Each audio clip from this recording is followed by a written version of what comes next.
तो गाइस वैसे तो मैं आज द स्वॉर्ड गॉड की मानवा को एक्सप्लेन करने वाला था, लेकिन कल मुझे एक भाई का कमेंट आया और उसने मुझे बताया था कि उसका आज जन्मदिन है, इसीलिए वो मुझसे जन्मदिन के गिफ्ट के तौर पर इस मानवा की एक्सप्लेनेशन को देखना चाहता है। तो इसीलिए इस भाई को जन्मदिन का गिफ्ट देने के लिए मैं इस मानवा को एक्सप्लेन कर रहा हूँ। और अगर गाइज आप भी अपने जन्मदिन पर मुझसे इस तरह का गिफ्ट चाहते हो तो आप भी मुझे अपने जन्मदिन वाले दिन इसी तरह का कमेंट कर सकते हो। तो जैसे कि लास्ट एपिसोड में हमने देखा था, जो डीमन होता है वो वहाँ पर अपनी ऑरा को रिलीज कर देता है और उसकी पावर को देखकर अब जो लुओ किंग और जो ब्लैकी होता है वो दोनों बहुत ज़्यादा शौक हो जाते हैं। और वे शौक होते हुए अपने मन में सोचते हैं कि ये तो बहुत ज़्यादा पावरफुल है। और उन दोनों के इतना सोचते के साथ ही अब हम देखते हैं कि जो जियाओ यू और जो जियाओ लोंग होते हैं वो दोनों ज़मीन पर आकर गिरते हैं, जो देखकर ये दोनों शौक होते हुए बोलते हैं कि क्या ये दोनों इतनी जल्दी हार गए। जिसके बाद अब हम जियाओ यू को देखते हैं, जिसकी हालत काफ़ी ज़्यादा ख़राब हो चुकी होती है। और अब वो उस डीमन को देखते हुए बोलती है कि इसका बैरियर तो बहुत ज़्यादा पावरफुल है। जो सुनकर जो जियाओ लोंग होता है वो भी बोलता है, तुमने सही कहा, इसका जो बैरियर और जो इसका डिफेंस है वो बहुत ज़्यादा पावरफुल है। हम दोनों के अटैक इसके ऊपर बिल्कुल भी काम नहीं कर रहे, अब हम यहाँ पर क्या करें। जिसके बाद अब हम देखते हैं कि वो जो डीमन होता है वो उन दोनों के सामने आ जाता है और वो उन दोनों के सामने आकर हंसते हुए उन लोगों से बोलता है कि मैं जानता हूँ कि बहुत साल पहले जो ये डीमन ऑर्ब है इसे सील कर दिया गया था, लेकिन तुम्हें क्या लगता है कि मैं तुम लोगों को ये इतनी आसानी से यहाँ से ले जाने दे सकता हूँ। मैं जानता हूँ कि ये जो सोल डोरिंग ऑर्ब है ये एक तरह का मैजिक वेपन है जिसके अंदर की हेवन और अर्थ की पावर है, और अब इसे मैं पूरी तरह से रिफाइन करने के बाद इनविजिबल बन जाऊँगा। और जब तक मैं इसे यहाँ पर रिफाइन करूँगा इसका जो ये बैरियर है ये यहाँ पर मुझे डिफेंस करता रहेगा, जिसके बाद मुझे कोई भी प्रॉब्लम नहीं आएगी, चाहे यहाँ पर कितने भी पावरफुल लोग क्यों ना आ जाए। लेकिन आज वे लोग मुझे इसे रिफाइन करने से नहीं रोक पाएंगे। जो सुनते के साथ ही अब जो जियाओयू होती है वो खड़े होते हुए जियाओ लोंग से बोलती है कि जियाओ लोंग ये इसकी हेवन और अर्थ की पावर को समझ गया है, अब ये यहाँ पर हमारा अपोनेंट नहीं रहा, हमें यहाँ से जल्द निकलना होगा। जो सुनकर अब जो वो डीमन होता है वो हंसते हुए बोलता है कि क्या तुम दोनों को लगता है कि मैं तुम दोनों को यहाँ से ऐसे जाने दूंगा। तुम दोनों तो यहाँ पर डाउकिंग रियलम पर हो और उसी के साथ में यहाँ पर एक थंडरबुल पाइथन भी है और उसी के साथ वूजियान सेक्ट के मास्टर और उसके यहाँ पर डिसाइबल भी है, जिन्हें कि मैं सोल की यहाँ पर रिफाइन कर अब और भी पावरफुल बन पाऊंगा। तुम में से अभी आपसे कोई भी जिंदा बचकर नहीं जाने वाला, और वैसे भी तुम लोगों को अपने ऊपर गर्व करना चाहिए क्योंकि जो तुम्हारी सोल है वो बहुत ही जल्द मेरा हिस्सा बन जाएगी, जिसके बाद तुम्हारी सोल भी मेरे साथ इस वर्ल्ड के ऊपर राज करेगी। और इतना बोलकर अब जो वो डीमन होता है वो उस सोल डोरिंग ऑर्ब के साइज को बड़ा करना शुरू कर देता है, जिस कारण हम देखते हैं कि जो जियाओ यू और जो जियाओ लोंग होता है उन दोनों की भी हालत ख़राब होने लगती है। और उसी के साथ में वूजियान सेक्ट के जितने भी डिसाइपल होते हैं उन सभी की भी बॉडी से जो उनकी एनर्जी होती है वो निकलना शुरू हो जाती है। जिसके बाद अब हम जो लुओ किंग और जो ब्लैकी होता है उन दोनों को देखते हैं और उनकी भी जो एनर्जी होती है वो निकलना शुरू हो जाती है, जो देखकर अब जो लुओ किंग होती है वो रोते हुए बोलती है कि मैं बहुत बड़ी बेवकूफ़ थी जो कि मैं अपने सेक्ट के सभी डिसाइपलों को यहाँ पर मारने के लिए लेकर आ गई। ये सब कुछ मेरे कारण हो रहा है, सभी लोग यहाँ पर मेरे कारण ही मारे जाएंगे। और अब उसके इतना बोलते के साथ ही हमारा जो व्यू होता है वो किसी दूसरी जगह पर आ जाता है, जहाँ पर कि हम देखते हैं कि जितने भी डेमोनिक बीस्ट होते हैं वे सभी के सभी जमीन पर बैठे होते हैं और वे बहुत ही ज़्यादा घबरा रहे होते हैं। जिसके बाद अब हम वहाँ पर किसी पर्सन के हंसने की आवाज़ सुनते हैं जो कि हंसते हुए बोलता है, मैंने तो सुना था कि जो 9 डेथ रियल है वहाँ पर बहुत ही पावरफुल बीस्ट होते हैं जो कि इंसानों के लिए बहुत ही ज़्यादा खतरा है, लेकिन इन बीस्टों को देखकर तो मुझे ऐसा लग रहा है कि जैसे किसी चीज़ को देखकर इनकी जान ही निकल गई हो। आखिर ये किस चीज़ को देखकर इतना ज़्यादा डर गए हैं। वो लगता है कि इन सभी बीस्टों को पता लग गया होगा कि मैं यहाँ पर आने वाला हूँ, इसीलिए ये मेरी एनर्जी को देखकर इतना ज़्यादा डर गए हैं कि ये मेरे ऊपर अटैक करने की बजाय यहाँ पर ज़मीन पर झुककर मेरा सम्मान कर रहे हैं। मैं कभी भी नहीं जानता था कि मैं इस वर्ल्ड के अंदर इतना ज़्यादा फेमस हो चुका हूँ। जिसके बाद अब हमें इस बंदे के बारे में बताया जाता है कि इसका नाम वैंग बाई है, जो कि डाउकिंग रियलम की बिल्कुल पीक पर है। और अब जो वैंग बाई होता है वो वहाँ पर हंसते हुए बोलता है कि सच में अब तो ऐसा लगता है कि मैं इस वर्ल्ड का सबसे पावरफुल पर्सन बनने वाला हूँ। और वो इतना बोल ही रहा होता है, लेकिन तभी आसमान से जो लाइट होती है वो ज़मीन पर आने लगती है, जो देखकर जो वैंग भाई होता है वो भी बहुत ज़्यादा शौक हो जाता है और वो शौक होते हुए बोलता है कि आखिर ये क्या है। और उसके इतना बोलते के साथ ही हम चैन जुआन को देखते हैं जो कि वहाँ पर बैठे हुए कल्टीवेशन कर रहा होता है, और उसके ऊपर हम देखते हैं कि एक बहुत ही बड़ा हैंड बना हुआ होता है, जिसे देखकर वैंग भाई भी बहुत ज़्यादा शौक हो जाता है और वो शौक होते हुए बोलता है कि आखिर ये क्या है। और इतना बोलते के साथ ही अब जो वैंग भाई होता है वो अपने आप ही एकदम से ज़मीन पर बैठ जाता है, जो देखकर उसे कुछ भी समझ में नहीं आता और वो अपने मन में सोचता है कि मेरी बॉडी के साथ में क्या प्रॉब्लम है, मैं आखिर एकदम से अपने घुटनों पर ऐसे क्यों बैठ गया, आखिर ये पर्सन है कौन और ये किस तरह की यहाँ पर प्रैक्टिस को कर रहा है, जो कि इसने यहाँ पर मुझे भी नील डाउन करने पर मजबूर कर दिया। और उसके इतना बोलते के साथ ही अब जो चैन जुआन होता है वो सिस्टम से बोलता है कि सिस्टम में अपने सेक्ट के अंदर जाना चाहता हूँ, क्योंकि मुझे अपने जो डिसेंडेंट है उन्हें हेलो बोलना है। मैं वादा करता हूँ कि मैं वहाँ पर कोई भी अटैक या किसी भी तरह की हरकत नहीं करूँगा। जो सुनकर जो सिस्टम होता है वो लीजियान को बोलता है कि ठीक है, तुम जाना चाहो तो तुम जा सकते हो, लेकिन बस तुम्हें वहाँ पर हेलो ही बोलना होगा। जो सुनकर लीजियान भी ठीक है बोल देता है और हम देखते हैं कि उसकी आंखों से जो लाइट होती है वो भी निकलने लगती है। जिसके बाद अब हमारा जो व्यू होता है वो सोर्स एक्ट के अंदर आ जाता है, जहाँ पर कि हम देखते हैं कि सभी लोगों की जो हालत होती है वो काफ़ी ज़्यादा ख़राब हो चुकी होती है। जिसके बाद अब हम जियाओ यू और जियाओ लोंग को देखते हैं और उनकी हालत भी इतनी ज़्यादा अच्छी नहीं होती है। और जो जियाओ यू होती है वो सामने की तरफ देखते हुए बोलती है कि मैंने कभी भी नहीं सोचा था कि एक डीमन स्लेयर एक डीमन के हाथों से मारा जाएगा। सच में हमारा नसीब कितना ज़्यादा बेकार है। और उसके इतना बोलते हुए हम लुओ किंग को देखते हैं, जिसकी हालत भी काफ़ी ख़राब होती है। और वो अब लू चैन जुआन के बारे में सोचते हुए बोलती है कि एनसिस्टर प्लीज़ मुझे माफ़ कर देना, क्योंकि जो आपकी डिसेंडेंट थी वो बहुत ज़्यादा कमज़ोर थी, वो आपके सेक्ट की रेपुटेशन को वापस नहीं ला पाई। और उसके इतना सोचते के साथ ही हम देखते हैं कि आसमान के अंदर एक पोर्टल खुलने लगता है, जिसके अंदर से आवाज़ आती है कि हेलो मेरे जूनियर, तुम लोग कैसे हो? तुम्हारा जो एंसेस्टर है वो तुमसे यहाँ पर मिलने आया है। और इस आवाज़ को सुनते के साथ ही वो जो लड़का और लड़की और जो लुओ किंग होती है वे दोनों बहुत ज़्यादा शौक हो जाती है। और वहीं जो दूसरी तरफ डीमन होता है वो भी पीछे की तरफ देखने लगता है कि अब यहाँ पर कौन आ गया। जिसके बाद अब हम देखते हैं कि जो चैन जुआन होता है वो वहाँ पर आ चुका होता है और उसने अपने वहाँ पर उसी हैंड को बना रखा होता है जिसकी वो कुछ देर पहले प्रैक्टिस कर रहा था। जिसके बाद अब जो चैन जुआन होता है वो उन सभी लोगों के सामने आते हुए बोलता है कि काफ़ी लंबा टाइम हो गया जब से मैंने तुम सभी लोगों को नहीं देखा। मैं तुम्हारा एंसेस्टर चैन जुआन हूँ और मैं तुम सभी लोगों को यहाँ पर हाय बोलने के लिए आया हूँ। और अब चैन जुआन को वहाँ पर देखते के साथ ही जो ब्लैकी और जो लुओ किंग होती है वे दोनों बहुत ज़्यादा खुश हो जाते हैं और वे खुश होते हुए बोलते हैं कि फाइनली जो एंसेस्टर है वो यहाँ पर आ गए। और उनके इतना बोलते के साथ ही अब हम उस डीमन को देखते हैं जो कि चैन जुआन की तरफ देखने लगता है। और वो चैन जुआन की तरफ देखते हुए अपने मन में सोचता है कि ये पर्सन हेवन और अर्थ के पावर का यहाँ पर यूज कर रहा है, वो भी बिना किसी वेपन के। कहीं ऐसा तो नहीं कि ये बंदा डाओ एम्परर रियलम पर है? लेकिन आखिर ऐसा पॉसिबल भी कैसे है? इस छोटी सी जगह पर कोई डाओ एम्परर रियलम का बंदा कैसे हो सकता है? क्योंकि अगर इस जगह की बात की जाए तो यहाँ पर ज़्यादा से ज़्यादा लोग बस केवल किंग रियलम के ही लेवल पर है। तो फिर आखिर ये बंदा एम्परर रियलम पर कैसे चला गया? और केवल इतना ही नहीं बल्कि ये तो वो जियान सेक्ट का खुद को एंसेस्टर भी बता रहा है। और उस डीमन के इतना सोचते के साथ ही अब जो चैन जुआन होता है वो मुस्कुराते हुए सभी लोगों से बोलता है कि मैं केवल तुम लोगों को यहाँ पर हाय बोलने के लिए आया हूँ। मैं यहाँ पर तुम लोगों की कोई भी मदद नहीं करूँगा। यहाँ पर अगर तुम लोगों को इससे जीतना है तो तुम लोगों को खुद ही फाइट करना होगा। जो सुनकर अब जो वो डीमन होता है वो भी सुकून की सांस लेने लगता है और वो सुकून की सांस लेते हुए बोलता है कि चलो ये अच्छी बात है कि जो ये सीनियर है ये मुझे यहाँ पर मारने के लिए नहीं आए। वैसे भी ये जिस लेवल पर है ये हेवन और अर्थ के बारे में समझ सकता है, इसीलिए जो लाइफ एंड डेथ का सर्कल होता है ये उसे भी समझ सकता है। तो अब मैं यहाँ पर एक सुकून की सांस ले सकता हूँ, क्योंकि मुझे यकीन हो चुका है कि ये यहाँ पर मुझे नहीं मारेगा, क्योंकि इसे इस चीज़ से फ़र्क नहीं पड़ता कि यहाँ पर इंसान मारे जाते हैं या नहीं।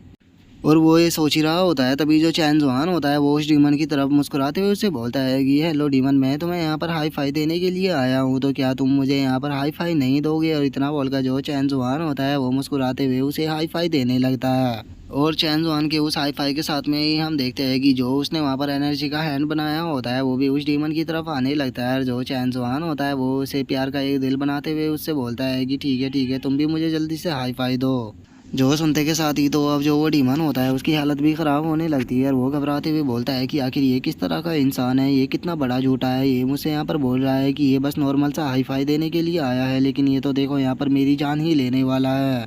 नहीं, मेरे साथ आखिर ऐसा कैसे हो सकता है? मैंने इस दिन का इंतज़ार करने के लिए हज़ारों साल तक इंतज़ार किया। मैं हज़ारों सालों तक लो प्रोफाइल रखकर जीता रहा और इसे सोल डेवोरिंग ऑर्ब को पाने के लिए इंतज़ार करता रहा। और जब आज फाइनली ये मुझे मिल गया तो हेवन ने मुझे ख़त्म करने के लिए इसे भेज दिया। क्या सच में जो कोड है वो मेरी डीमन रेस को पूरी तरह से ही ख़त्म करना चाहते हैं? नहीं, मैं यहाँ पर नहीं मरूँगा। मैं यहाँ पर इससे फाइट करूँगा, चाहे मैं यहाँ पर मर भी क्यों ना जाऊँ, क्योंकि चाहे ये डाओ एम्परर रियलम पर ही क्यों ना हो, लेकिन ये उसके बाद भी एक ह्यूमन है और ह्यूमन के पास में हमेशा उसकी वीकनेस ज़रूर हो सकती है। एम्परर रियलम के बाद पहुँचने के बाद भी ये कोई इनविजिबल नहीं बन जाता।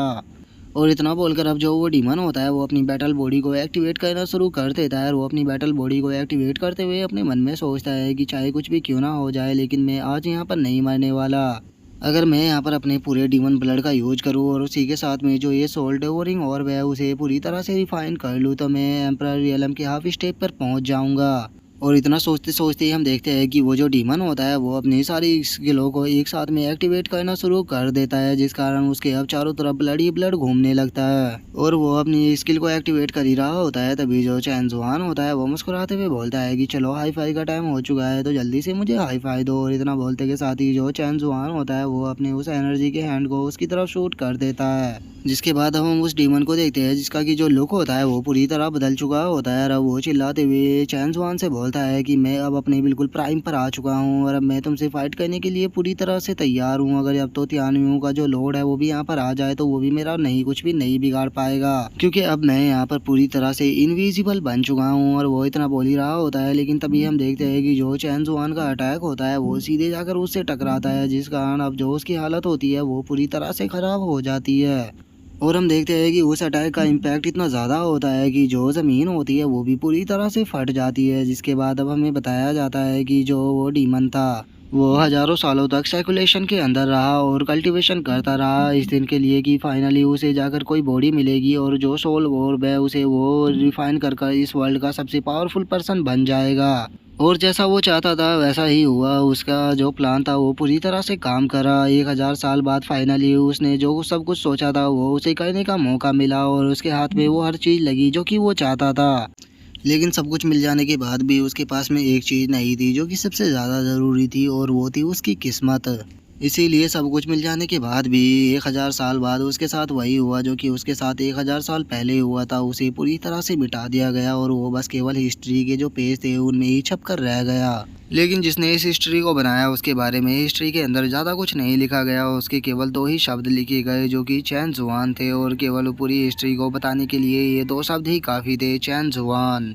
और चैन जुआन के इतना बोलते के साथ ही अब हम देखते हैं कि उसने जो अटैक किया था उसका इम्पैक्ट इतना ज़्यादा था कि उसने बहुत लंबी जगह तक एक काफ़ी बड़े गड्ढे को बना दिया होता है, जिसके बाद हम देखते हैं कि जो चैन जुआन होता है वो वहाँ से जाने लगता है और वो वहाँ से जाते हुए सभी लोगों से बोलता है कि ठीक है, मैं तुम लोगों को यहाँ पर हेलो बोलने के लिए आया था और चूँकि मैंने तुम्हें यहाँ पर हेलो बोल दिया तो इसीलिए मैं अब यहाँ से वापस जा रहा हूँ। लेकिन तुम लोगों को एक चीज़ का ध्यान रखना होगा कि तुम्हें ज़्यादा से ज़्यादा कल्टीवेशन और उसी के साथ में स्टडी करनी होगी ताकि तुम लोग जल्द से जल्द पावरफुल बनकर अपने सेक्ट को आगे बढ़ा सको, इसीलिए और अब मैं यहाँ से जा रहा हूँ। और चैन जुआन के इतना बोलते के साथ ही अब जो ज़ियाओयू होती है वो चैन जुआन की पावर को देखकर काफ़ी ज़्यादा डर चुकी होती है और वो डरते हुए बोलती है कि ये पर्सन तो बहुत ज़्यादा पावरफुल है। जो सुनकर जो ज़ियाओ लोंग होता है वो भी बोलता है, इस पर्सन के पास में जिस प्रकार की टेरिफाइंग पावर है, ये इस प्रकार की पावर से तो हमारे पूरे किंगडम को ही ख़त्म कर सकता है, आखिर ये पर्सन है कौन।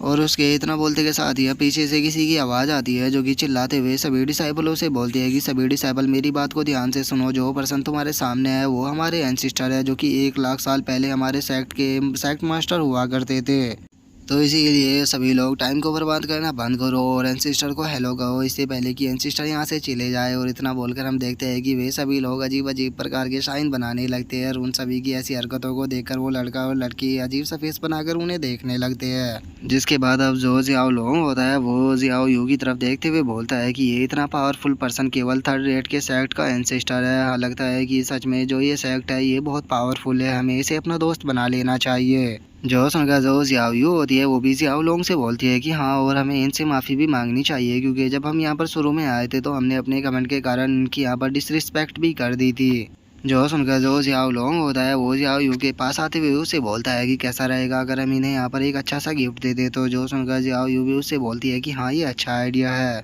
और इतना बोलते के साथ ही हम देखते हैं कि वे दोनों एक बॉक्स को लेकर जो लुओ किंग होती है उसके सामने आ जाते हैं और वे लुओ किंग के सामने आते हुए उससे बोलते हैं कि हमने यहाँ पर शुरू में आपकी डिसरिस्पेक्ट की थी, इसीलिए हम माफ़ी के तौर पर आपको ये ट्रेजर देना चाहते हैं जो कि एक नेशनल ट्रेजर है जिसे कि स्टार फॉल मैप में कहा जाता है। चूँकि आपके एंसेस्टर ने यहाँ पर हमारी जान बचाई है और हमने आपकी डिसरिस्पेक्ट भी की थी, तो इसीलिए माफ़ी के तौर पर प्लीज़ इसे एक्सेप्ट कर लीजिए। जो सुनकर जो लुओ किंग होती है वो उन दोनों को मना करते हुए बोलती है कि जो स्टार फॉल मैप है वो तो सच में एक बहुत ही प्रीशियस ट्रेजर है, प्लीज़ मैं इसे नहीं ले सकती, आप इसे अपने पास ही रख लीजिए। जो सुनते के साथ ही अब जो वे दोनों होते हैं वे कार्टून सा फेस बनाकर एक दूसरे की तरफ देखने लगते हैं और वे एक दूसरे की तरफ देखते हुए बोलता है कि लगता है कि ये अभी भी हमसे ज़्यादा नाराज़ है, तो इसीलिए हमें अच्छी तरह से इससे माफ़ी मांगनी होगी। और इतना सोचते के साथ ही अब जो वे दोनों होती है वे ज़मीन पर बैठकर अपने सर को ज़मीन पर पटकने लगती है। और वे अपने सर को ज़मीन पर पटकते हुए लुओ किंग से बोलती है कि सीनियर, अगर आप हमारे इस ट्रेजर को एक्सेप्ट नहीं करोगे तो हम जब तक अपने सर को ज़मीन पर पटकते रहेंगे तब तक कि हम मर नहीं जाते।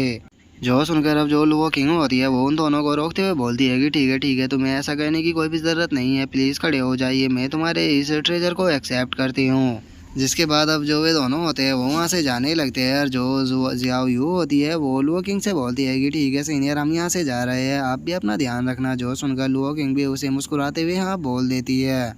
और उन दोनों के वहाँ से चले जाने के बाद जो लुओ किंग होती है वो पीछे की तरफ देखते हुए बोलती है कि एनसिस्टर ने मुझे कहा था कि मुझे यहाँ पर सब कुछ अपने आप ही निपटाना होगा, वे मेरी यहाँ पर कोई भी मदद नहीं करेंगे, लेकिन वो मुझे यहाँ पर मुसीबत में नहीं देख पाए और फाइनली वे यहाँ पर मेरी मदद करने के लिए आ गए। इसका मतलब तो ये साफ सा बनता है कि जो एनसिस्टर है वो मुझे मुसीबत में नहीं देख सकते और वो मुझसे प्यार करते हैं। और उसके इतना बोलते के साथ ही अब जो राइटर होता है वो खुद एक बोर्ड को लेकर आ जाता है जिस पर कि लिखा होता है कि ऐसा कुछ भी नहीं है, बस तुम ज़्यादा सोच रही हो। जिसके बाद अब जो लुओ किंग होती है वो सभी डिसाइपलों से चिल्लाते हुए बोलती है कि आज की जो हमारी बैटल थी वो हम सोर्स एक्ट से जीत चुके हैं, लेकिन चूंकि एनसिस्टर यहाँ पर आए थे और उन्होंने अगर हमसे बोला है कि हमें हार्ड वर्क करना होगा और ख़ुद को पावरफुल बनाना होगा, तो इसीलिए आज हम सभी लोग यहाँ पर कसम खाते हैं कि हम दिन रात कल्टीवेशन कर कर खुद को पावरफुल बनाएंगे ताकि हम अपने वुजियान सेक्ट की जो रेपुटेशन है उसे वापस ला सके। जो सुनकर सभी डिसाइपल भी काफ़ी ज़्यादा जोश में आते हैं और वे भी जोश जोश में चिल्लाना शुरू कर देते हैं। और उसके इतना बोलते के साथ ही अब हमारा जो व्यू होता है वो 9 डेथ रियलम में आ जाता है, जहाँ पर कि हम देखते हैं कि आसमान से जो पर्पल कलर की लाइट होती है वो ज़मीन पर गिर रही होती है।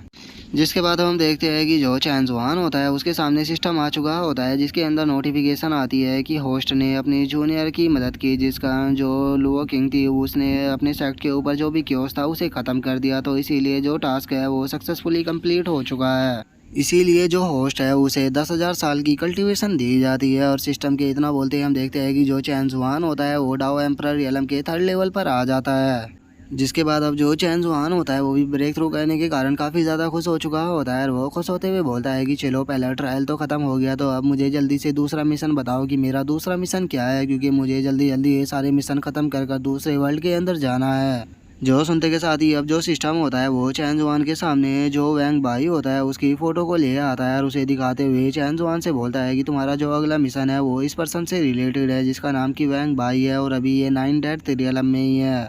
तुम्हें इस पर्सन से जाकर मिलना होगा और अपने नए मिशन के बारे में क्लू ढूंढना होगा। जो सुनते के साथ ही जो चैन जुआन होता है वो सिस्टम से बोलता है कि क्या मुझे खुद ही अपने अगले मिशन के क्लू को ढूंढना होगा।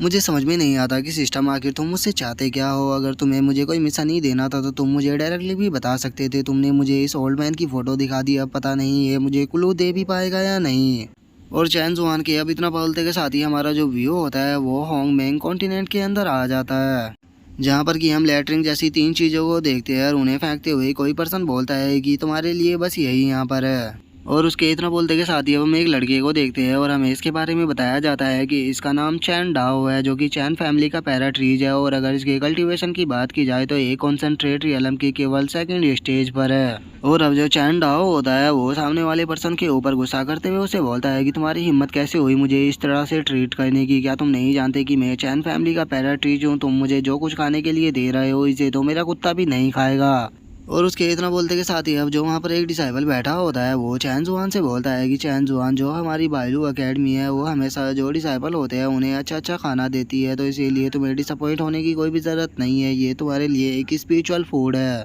जो सुनकर अब जो दूसरा डिसाइबल होता है वो भी चैन डाओ से बोलता है कि चैन डाओ, जो ये स्पिरिचुअल फूड है ये स्पेशल तुम्हारे लिए ही बनाया गया है, अगर तुम इसे खाओगे तो इससे जो तुम्हारी कल्टीवेशन है वो इम्प्रूव हो पाएगी, लेकिन अगर तुम इसे खाना नहीं चाहते तो कोई बात नहीं, हम इसे पिको को डाल देंगे। जो सुनकर जो चैन डाओ होता है वो गुस्से में उन लोगों की तरफ देखते हुए बोलता है कि तुम्हें लोगों को अपने ऊपर शर्म आनी चाहिए, क्या ये तुम्हें स्पिरिचुअल फूड दिखाई दे रहा है, लेकिन कोई बात नहीं, अभी के लिए मैं इसी से काम चला लूँगा। और इतना बोलकर जो चैन डाओ होता है वो उन तीनों लैटरिन जैसी चीज़ों को उठाकर वहाँ से ले जाने लगता है, जो देखकर तो हम देखते हैं कि वहाँ पर जो डिसाइबल बैठे होते हैं उनके मुंह से खाना ही बाहर आ जाता है। और जो चैन डाओ होता है वो उन लोगों को जीभ निकाल कर दिखाते हुए उन लोगों से बोलता है कि बेवकूफ़ों कहीं के, क्या तुम्हें लगा था कि मैं इसे यहाँ पर तुम हम लोगों के लिए छोड़ कर जाऊँगा, बस सपने देखते रहो। और उसके इतना बोलते हैं अब जो वहाँ पर डिसाइबल बैठे होते हैं वे सभी बहुत ज़्यादा शौक हो जाते हैं और वे शौक होते हुए बोलते हैं कि क्या सच में ये इस तरह की चीज़ों को खाने वाला है, सच में ये तो कितनी ज़्यादा शर्म की बात है, मुझे कभी भी नहीं लगा था कि ये इस तरह की चीज़ को खाएगा। और उसके इतना बोलते ही हम देखते हैं कि वहाँ पर एक लड़की आ जाती है जो कि चैन डाओ को रोकते हुए उसे बोलती है कि तुम इसे नहीं खा सकते। जो सुनकर जो चैन डाओ होता है वो भी थोड़ा शौक हो जाता है और वो उसे बोलता है कि तुमने ही ये मुझे देने के लिए एग्री किया था और अब तुम चाहती हो कि मैं इसे ना खाऊं। जो सुनते के साथ ही अब जो वो लड़की होती है वो एक मांस के टुकड़े को अब चैन डाओ को देते हुए उससे बोलती है कि ब्रदर तुम इसे खा सकते हो, ये मेरा है। और अब हमें इस लड़की के बारे में बताया जाता है कि इसका नाम शायर है जो कि चैन डाओ की यंगर सिस्टर है। और अगर इसके कल्टीवेशन की बात की जाए तो ये नरिश स्पिरिट रियलम के 3rd लेवल पर है। और अब जो शायर होती है वो हंसते हुए चैन डाओ से बोलती है कि ब्रदर तुम इसे खा सकते हो क्योंकि मुझे भूख नहीं लगी। और अब शायर को वहाँ पर देखकर जो डिसाइपल होते हैं वे जोर जोर से हंसने लगते हैं और वे हंसते हुए बोलते हैं कि ये तो वही शायर है जो कि हमारी एकेडमी की 1st रैंक पर है, लेकिन इसके बड़े भाई को तो देखो वो 1 नंबर का कचरा है और वो यहाँ पर अपनी बहन से खाना लेकर खा रहा है, कितने शर्म की बात है। और उन लोगों के इतना बोलते के साथ ही अब हम देखते हैं कि वहाँ पर एक पर्सन आने लगता है और वो वहाँ पर आते हुए बोलता है कि अगर कोई पावरफुल पर्सन किसी कमज़ोर को अपना खाना देते हो तो तुम जानते हो कि इसका मतलब क्या होता है। और गाइस यहाँ पर आकर इसने पता नहीं एक अजीब सी पोयम बोली है जो कि मेरे बिल्कुल भी समझ में नहीं आई। और अब उस पूरे लॉ को समझा देने के बाद वो जो पर्सन होता है वो चैन डाओ से बोलता है कि तो तुम अब लॉ को समझ ही गए होगे तो तुम्हारे लिए सही यही रहेगा कि तुम चुपचाप उस खाने को वापस लौटा दो, नहीं तो तुम्हें यहाँ पर सेक्ट के रूल के हिसाब से पनिश किया जाएगा। और अब हमें इस बंदे के बारे में बताया जाता है कि इसका नाम येमू है जो कि बायू एकेडमी का एक डिसाइपल है। और अगर इसके कल्टीवेशन की बात की जाए तो ये नैरिस स्पिरिट रियलम के 1st लेवल पर है।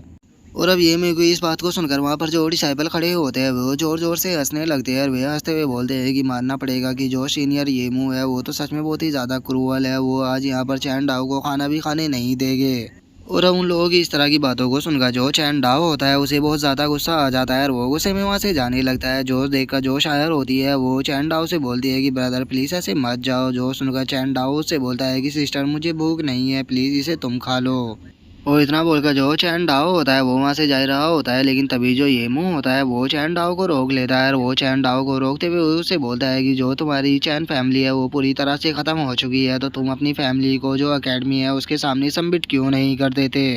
अगर तुम ऐसा कर देते हो तो जो एकेडमी है वो तुम्हें अच्छा खाना देगी और उसी के साथ में अच्छे ट्रेजर भी देगी जिससे कि तुम अपनी कल्टीवेशन को भी इम्प्रूव कर पाओगे। और इतना बोलकर जो येमू होता है वो वहाँ पर काफ़ी अच्छे खाने को ले आता है। और येमू की अब इस तरह की बातों को सुनकर जो शायर होती है उसे भी गुस्सा आ जाता है और वो अपनी स्वॉर्ड को निकालते हुए येमू से बोलती है कि येमू अपनी बकवास को कहना बंद करो, नहीं तो तुम्हारे लिए अच्छा नहीं होगा। जो सुनते के साथ ही अब जो चैन डाओ होता है वो शायर के सामने आ जाता है और वो शायर के सामने आते हुए बोलता है कि सिस्टर आपको ऐसा करने की ज़रूरत नहीं है क्योंकि येमू की जो फैमिली है वो बहुत पावरफुल है, तो इसीलिए हमें यहाँ पर जेंटल रहकर ही काम करना होगा। जो सुनते के साथ ही अब जो येमू होता है वो ज़ोर ज़ोर से चिल्लाने लगता है और वो ज़ोर ज़ोर से चिल्लाते हुए बोलता है कि सभी लोग ज़रा एक बार इसकी बात को सुनो, ये यहाँ पर किस तरह से बातें कर रहा है। इसे लगता है कि जो इसकी चैन फैमिली है वो आज भी ऐसी ही है जैसे कि वो हज़ारों साल पहले हुआ करती थी। जो सुनकर अब जो पीछे डिसाइबल खड़े होते हैं वे भी जोर जोर से हंसने लगते हैं और वे हंसते हुए बोलते हैं कि ये सच में पागल हो चुका है, इसे अपने दिमाग का इलाज कराना चाहिए।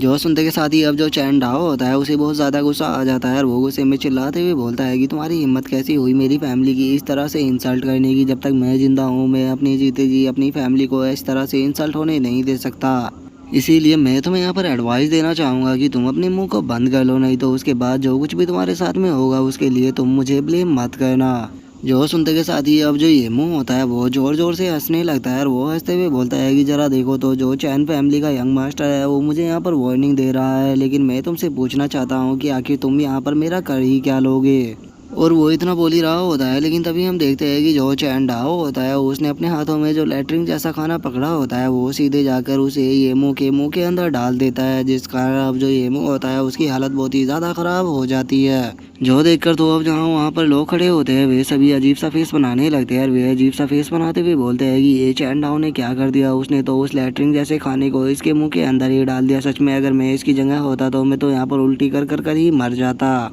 जो सुनकर अब जो चैन डाओ होता है वो हंसते हुए ये मुँह से बोलता है कि ये मुँह मैंने तुम्हें पहले ही कहा था कि तुम्हें अपने मुंह को बंद रखना चाहिए, लेकिन चूंकि अब तुमने यहाँ पर अपने मुंह को बंद नहीं रखा और मेरे खाने को खा लिया तो इसीलिए यहाँ पर जो तुम खाना लेकर आए थे इसे मैं ले रहा हूँ। और इतना बोलकर अब जो चैन डाओ होता है वो उसके सारे खाने और ट्रेजर को लेकर वहाँ से भागना शुरू कर देता है। जो देखकर जो येमू होता है वो गुस्से में बोलता है कि चैन डाओ बास्टर्ड मैं तुम्हें नहीं छोड़ूंगा, लेकिन हम देखते हैं कि उसकी हालत इतनी ख़राब होती है कि उसकी उल्टी ही नहीं रुक रही होती। जो देखकर अब जो वहाँ पर लोग खड़े होते हैं वो येमू की हालत देखते हुए बोलते हैं कि सच में जो चैन डाओ है वो तो बहुत ही ज़्यादा क्रूअल पर्सन है। उसने इस तरह के खाने को येमू के मुंह के अंदर ही डाल दिया और उसी के साथ में उसके इतने अच्छे खाने और उसके स्पिरिचुअल ट्रेजर को यहाँ से लेकर भाग गया।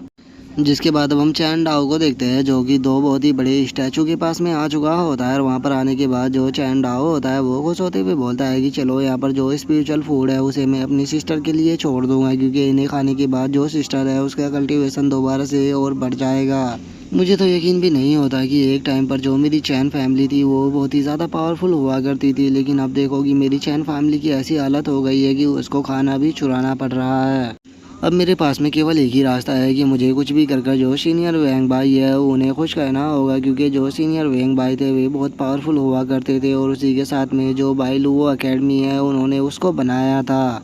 और इस वर्ल्ड के अंदर बस मुझे लगता है कि एक इकलौते वही पर्सन है जो कि मेरे कल्टीवेशन को इम्प्रूव करने में मेरी मदद कर सकते हैं। लेकिन पता नहीं क्यों एकदम से जो सीनियर वैंग भाई थे वे 10 साल पहले किसी दूसरी जगह पर चले गए और एकेडमी का जो डीन था वो एक न्यू पर्सन को बना दिया गया, जो कि बिल्कुल भी अच्छा नहीं है। और उसने हमारे सामने ये शर्त रखी है कि हमें कल्टीवेशन के रिसोर्सेज केवल तभी मिल पाएंगे जब हम अपनी फैमिली को जो एकेडमी है उसके अंदर मिला देंगे। लेकिन मैं ऐसा बिल्कुल भी नहीं करना चाहता, क्योंकि अगर मैंने अपनी फैमिली की इस जनरेशन को इस एकेडमी के अंदर मिला दिया तो जो हमारी फैमिली का नाम है वो पूरी तरह से ख़त्म हो जाएगा और उसके बाद चैन फैमिली का कोई भी नामो निशान नहीं बचेगा। और इतना बोलकर अब जो चैन डाओ होता है वो जो दूसरा बड़ा स्टैचू होता है उसके ऊपर पेशाब करना शुरू कर देता है और वो उसके ऊपर पेशाब करते हुए बोलता है कि नहीं, मैं चाहे मर भी क्यों ना जाऊँ लेकिन मैं अपनी इस चैन फैमिली को इस एकेडमी के सामने सरेंडर नहीं करूँगा। अगर अभी के टाइम की बात की जाए तो मैं और मेरी जो सिस्टर है वो दोनों एकेडमी के अंदर है, लेकिन हमें कल्टीवेशन के जो रिसोर्सेज है वो बिल्कुल भी नहीं दिए जाते। और अगर हम दोनों के टैलेंट की बात की जाए तो मेरी सिस्टर भी बहुत ज़्यादा टैलेंटेड है और उसी के साथ में मेरा टैलेंट भी किसी से कम नहीं है,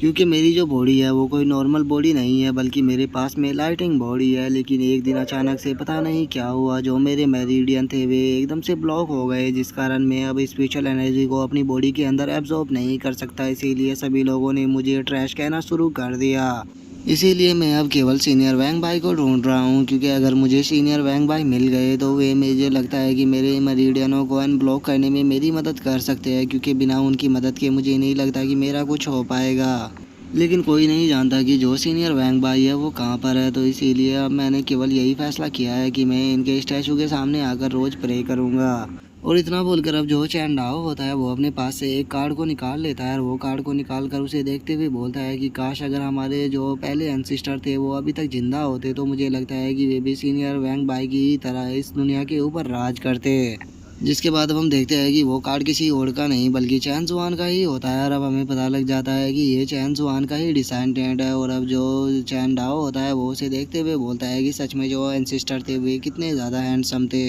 और उसके इतना बोलते के साथ ही अब हमारा जो व्यू होता है वो चैन डाओ के ऊपर आ जाता है, जो कि वैंग बाई के ऊपर गुस्सा करते हुए उसे बोलता है कि ठीक है, अब मुझे चुपचाप बताना शुरू करो कि तुम इस 9 डेथ रियलम के अंदर क्या कर रहे हो। अगर तुमने मुझे यहाँ पर सब कुछ सच सच नहीं बताया तो मैं तुम्हें क्लियर कर देना चाहता हूँ कि तुम्हारे लिए साथ में यहाँ पर अच्छा नहीं होगा। जो सुनकर अब जो वैंग भाई होता है वो गुस्से में चैन डाओ से बोलता है कि अच्छा, तो मुझे यहाँ पर तुम्हें सच सच बताना होगा, क्या तुम्हें लगता है कि मैं तुमसे यहाँ पर डर रहा हूँ। और इतना बोलकर अब जो वैंग भाई होता है वो अपने ओरा को निकालना शुरू कर देता है और वो अपना इंट्रोडक्शन देते हुए बोलता है कि मेरा नाम वैंग भाई है और आज तक किसी ने भी मुझसे इस तरह से बात करने की हिम्मत नहीं की है। और अगर तुम्हें लगता है कि तुम यहाँ पर मुझे ऊपर प्रेशर डालकर मुझे यहाँ पर डरा सकते हो तो मैं तुम्हें एक चीज़ क्लियर कर देना चाहता हूँ कि मैं अपनी लाइफ में किसी से भी नहीं डरता। और उसकी ऐसी बातों को सुनकर जो चैन जुआन होता है वो भी थोड़ा शौक हो जाता है और वो शौक होते हुए उसकी तरफ देखने लगता है। लेकिन तभी हम वैंग भाई को देखते हैं जो कि चैन जुआन के सामने एकदम घुटनों पर बैठ जाता है और वो रोते हुए चैन जुआन से बोलता है कि प्लीज़ मुझे माफ़ कर दो, क्योंकि यहाँ पर मिसअंडरस्टैंडिंग हो गई है। मैं तो यहाँ से गुजर रहा था, मैं नहीं जानता था कि ये आपका फॉरबिडन एरिया है, क्योंकि आज मेरा जन्मदिन था तो मैंने सोचा कि मैं थोड़ा घूम कर आ जाऊँ,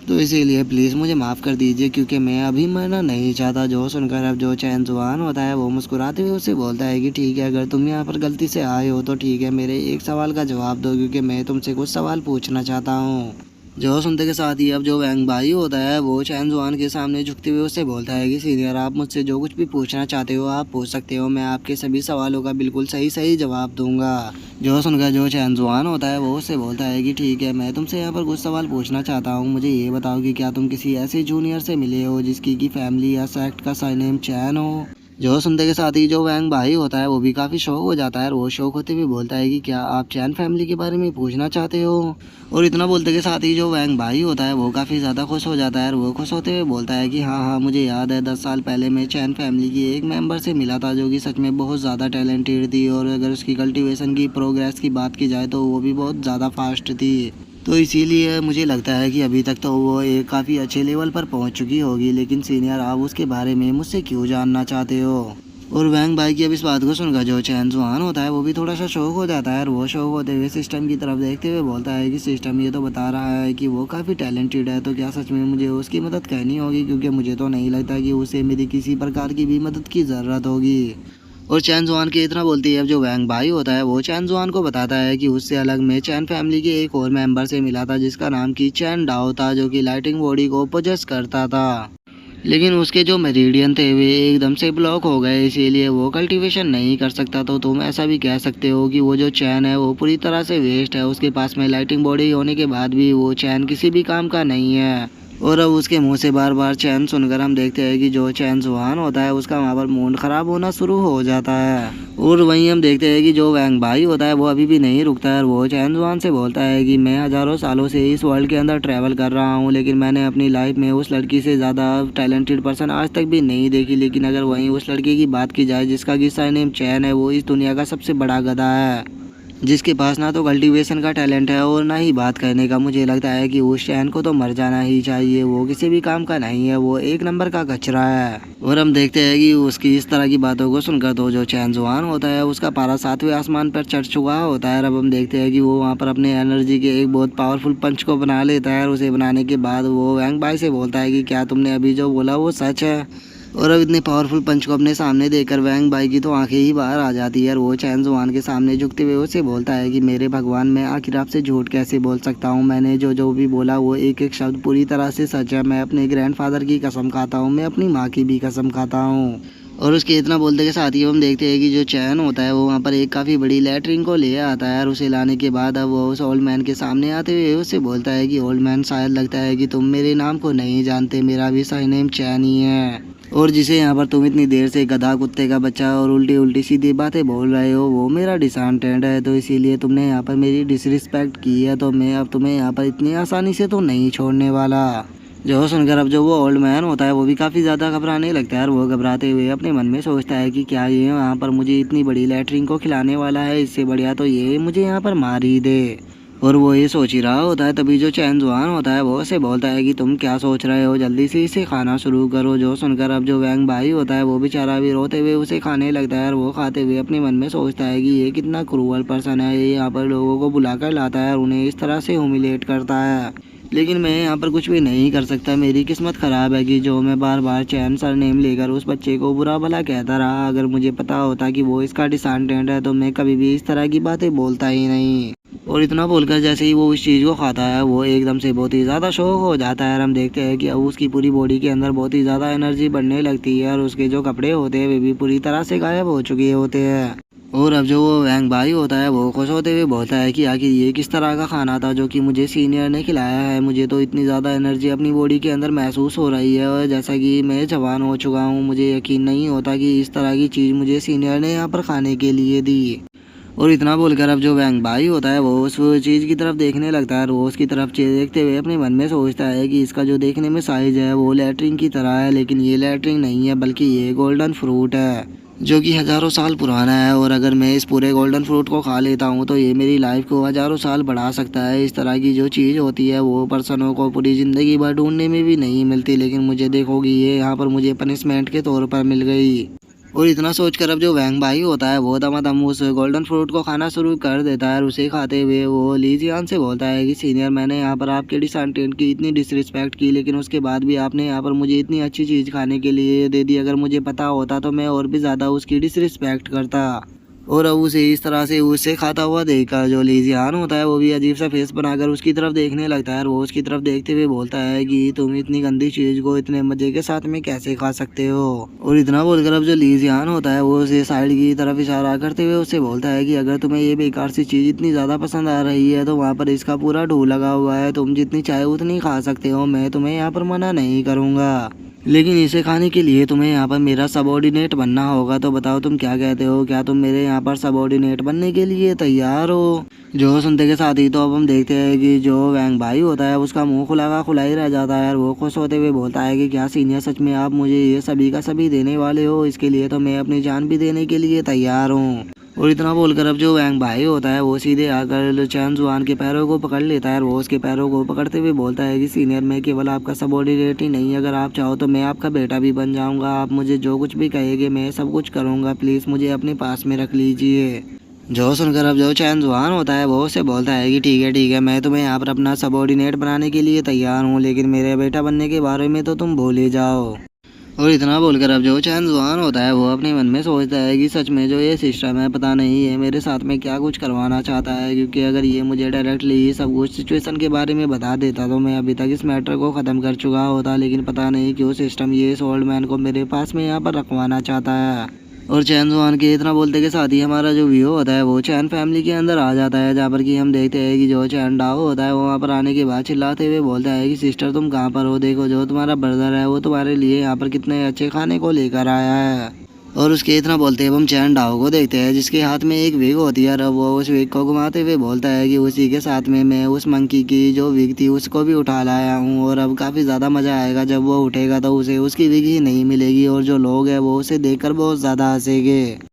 और उसके इतना बोलते के साथ ही हम सामने का सीन देखते हैं जहाँ पर कि जो चैन डुआन होता है वो जिसकी विग लेकर आया होता है वो उसके सामने ही खड़ा होता है।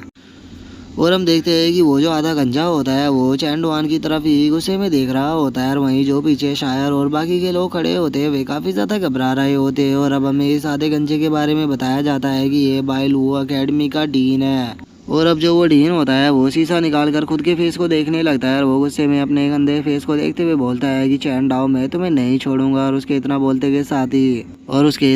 साथ ही अब जो चैन फैमिली का एक मेंबर होता है वो उस विग को लेने के बाद दोबारा से डीन को पहनाते हुए बोलता है कि यंग मास्टर आप ये किस तरह की चीज़ें करते रहते हो, जल्दी से इस विग को लौटाओ और डीन को पहनाओ क्योंकि डीन काफ़ी गुस्सा कर रहे हैं। जो सुनते के साथ ही अब जो चैन डाओ होता है वो उस डीन के ऊपर गुस्से में चिल्लाते हुए उससे बोलता है कि ओल्ड बास्टर तुम्हारी हिम्मत कैसे हो गई मेरी फैमिली के अंदर दोबारा आने की, मैं तुम्हें हज़ारों बार बता चुका हूँ कि मेरी जो चैन फैमिली है वो कभी भी तुम्हारे सामने सबमिट नहीं करेगी, तो क्या तुम्हें प्यार की भाषा समझ में नहीं आती। जो सुनकर अब जो वो डीन होता है वो हंसते हुए चैन डाओ से बोलता है कि बेवकूफ़ कहेंगे, क्या तुम्हें लगता है कि मैं यहाँ पर तुम्हारी इस बेकार सी फैमिली के लिए आया हूँ, मैं तुम्हारी यहाँ पर इस बेकार सी फैमिली के लिए नहीं आया, बल्कि मैं तो यहाँ पर तुम्हारी प्यारी सी सिस्टर सायर को लेने के लिए आया हूँ क्योंकि वो यहाँ पर आज खुद का सेक्रीफाइस करने वाली है। जो सुनते के साथ ही अब जो चैन डाओ होता है वो बहुत ज़्यादा शौक हो जाता है।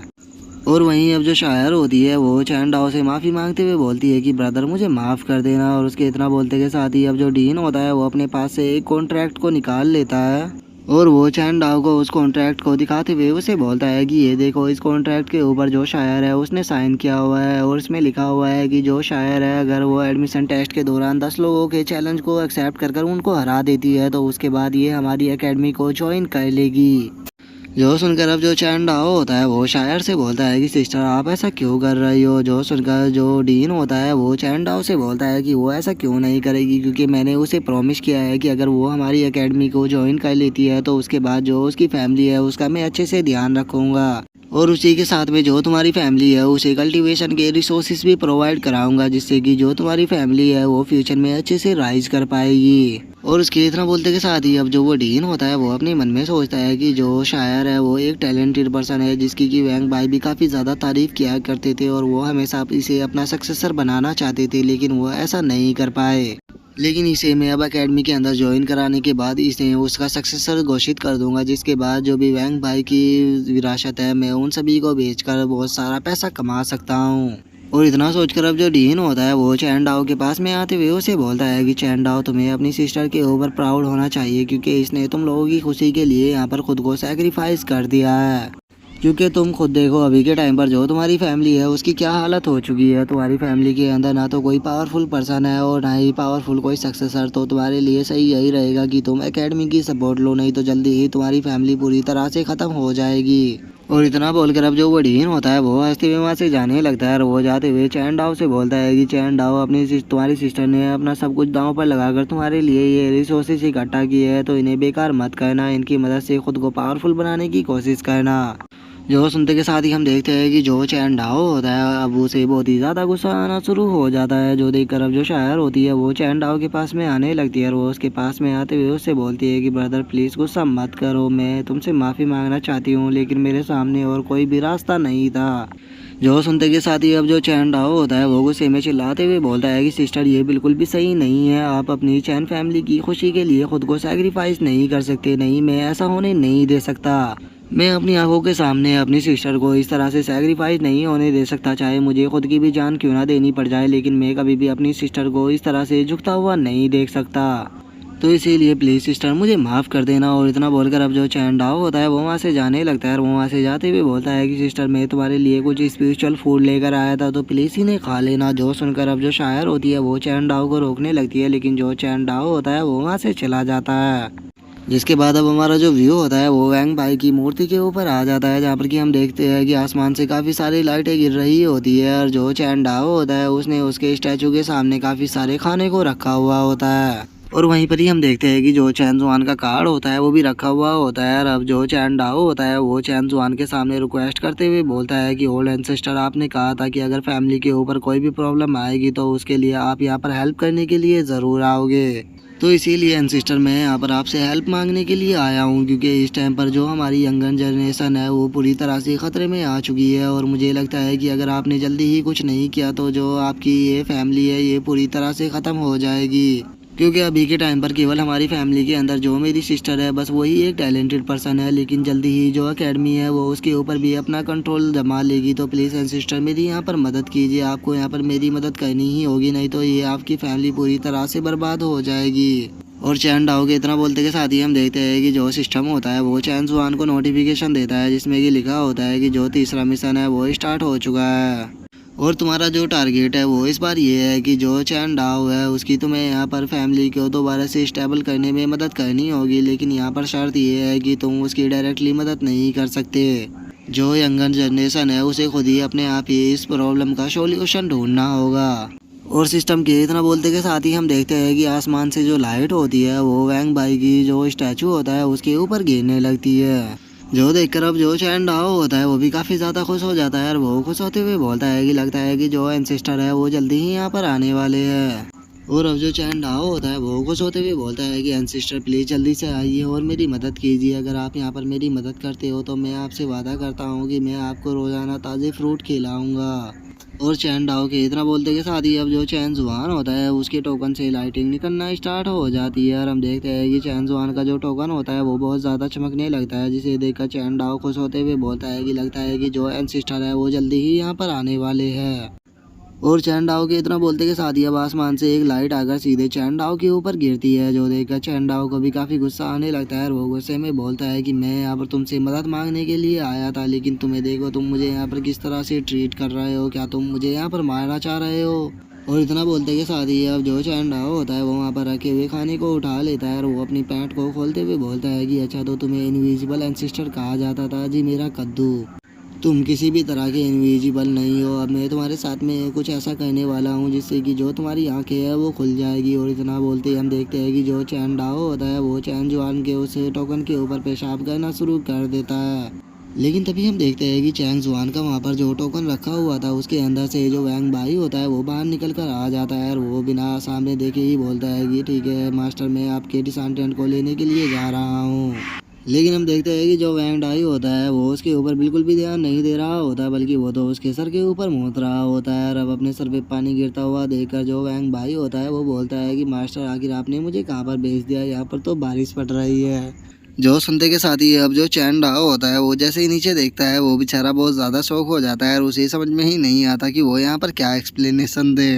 और वहीं दूसरी तरफ जो वैंग भाई होता है उसका तो मुंह खुला का खुला ही रह जाता है और उसे इतना ज़्यादा गुस्सा आता है कि उसके पूरे शरीर से आग निकलना शुरू हो जाती है। और वैंग भाई को इतना ज़्यादा गुस्से में देखकर जो चैन डाओ होता है उसकी तो आंखें ही बाहर आ जाती है और वो घबराते हुए बोलता है कि सीनियर वैंग भाई प्लीज़ प्लीज़ प्लीज़ मुझे माफ़ कर देना, ये मैंने जानबूझकर नहीं किया। जो सुनकर जो वैंग भाई होता है उसे वैसे तो बहुत ज़्यादा गुस्सा आता है, लेकिन वो यहाँ पर कुछ भी नहीं कर सकता था और अब वो अपने फेस को पूछते हुए चैन डाओ से बोलता है कि बच्चे, वैसे तो तुमने मुझे यहाँ पर गुस्सा दिला दिया है, लेकिन मैं फिर भी पूछना चाहता हूँ कि क्या तुम चैन जुआन के डिसेंडेंट हो। और वैंग भाई को वहाँ पर देखते के साथ ही जो चैन डाओ होता है वो उसके गले लग जाता है और वो उसके गले रख कर रोते हुए उसे बोलता है कि सीनियर फाइनली आप यहाँ पर आ गए, मैं आपका कितने लंबे टाइम से इंतज़ार कर रहा था। आपने जिस एकेडमी को बनाया था वो एकेडमी मुझे बहुत ही ज़्यादा बुली करती है, प्लीज़ मेरी मदद करो। और इतना बोलकर वो अपने मन में सोचता है कि सच में जो एंसेस्टर है वो तो काफ़ी ज़्यादा अमेजिंग है। और वो इतना सोच ही रहा होता है तभी जो वैंग भाई होता है वो रोकते हुए उसे बोलता है कि बच्चे, तुम्हें इतना ज़्यादा एक्साइटेड होने की कोई भी ज़रूरत नहीं है, मैं यहाँ पर एकेडमी के मैटर के लिए नहीं आया हूँ।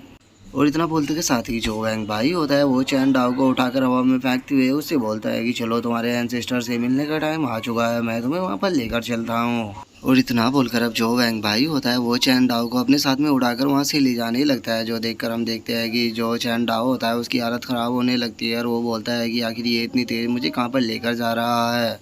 और उसके इतना बोलते के साथ ही अब जो वैंग भाई होता है वो उसे चैन जियाओ के पैलेस पर लेकर आ चुका होता है और वहाँ पर आने के बाद वो उससे बोलता है कि ये तुम्हारे एंसेस्टर का पैलेस है, लेकिन हम देखते हैं कि चैन डाओ की हालत काफ़ी ज़्यादा ख़राब हो चुकी होती है और वो वहाँ पर उल्टी करना शुरू कर देता है। जिसके बाद अब वो वैंग भाई के साथ में अंदर जाने लगता है और वो उस पैलेस को देखते हुए बोलता है कि क्या मेरे एंसेस्टर यहाँ पर रहते हैं। और इतना बोलकर वो अपने मन में सोचता है कि सच में सीनियर वैंग भाई का तो जो पैलेस है वो बहुत ज़्यादा बड़ा है। और वो इतना सोच ही रहा होता है तभी जो वैंग भाई होता है वो उसे सामने की तरफ इशारा करते हुए उससे बोलता है कि ठीक है, जो तुम्हारे एंसेस्टर है वो सामने है। जो सुनते के साथ ही चैन डाओ काफ़ी ज़्यादा खुश हो जाता है और वो खुश होते हुए बोलता है कि फाइनली मैं अपने एंसेस्टर से मिल पाऊंगा। अब कितनी खुशी की बात है कि जो हमारे एंसेस्टर है वो अभी तक नहीं मरे, बल्कि वो सीनियर वैंग भाई के सबऑर्डिनेट बन गए। सच में जो हमारे एंसेस्टर है वो तो रियली अमेजिंग है।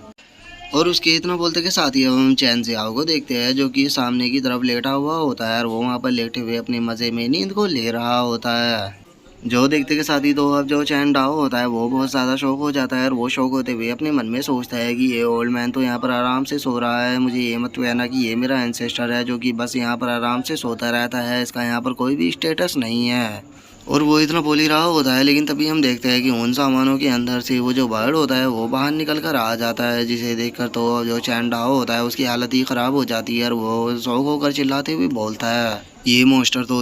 तो एक लेजेंडरी बिग मॉन्स्टर है, आखिर इस प्रकार का मॉन्स्टर यहाँ पर क्या कर रहा है। और इतना बोलकर अब वो अपने मन में सोचता है कि मुझे लगता है कि ये यहाँ पर बीस्ट हमारे एंसेस्टर को मारने के लिए आया था, लेकिन उन्हें देखो वो तो अभी भी सो रहे हैं। लेकिन ये अच्छी बात ये है कि जो वैंग है वो यहाँ पर आ गए हैं, तो इसका मतलब वे एंसेस्टर को बचा लेंगे। और इतना सोचकर जो चैन डाओ होता है वो वैंग भाई से बोलता है कि सीनियर प्लीज़ मेरे एंसेस्टर की मदद करो, नहीं तो जो ये बर्ड है ये एंसेस्टर के ऊपर अटैक कर उन्हें यहाँ पर मार देगा। और वो इतना बोल ही रहा होता है लेकिन तभी जो वैंग भाई होता है वो अपने घुटनों पर बैठ जाता है, जो देखकर चैन डाओ को कुछ भी समझ में नहीं आता और वो चिल्लाते हुए बोलता है कि सीनियर आखिर आप अपने घुटनों पर क्यों बैठ गए। और इतना बोलकर वो अपने मन में सोचता है कि कहीं ऐसा तो नहीं है कि जो सीनियर वैंग भाई है वो भी इस बर्ड के साथ में भी फाइट नहीं कर सकते। नहीं, मैं इस तरह से नहीं मरना चाहता, लगता है कि आज हम सभी यहाँ पर मारे जाने वाले हैं।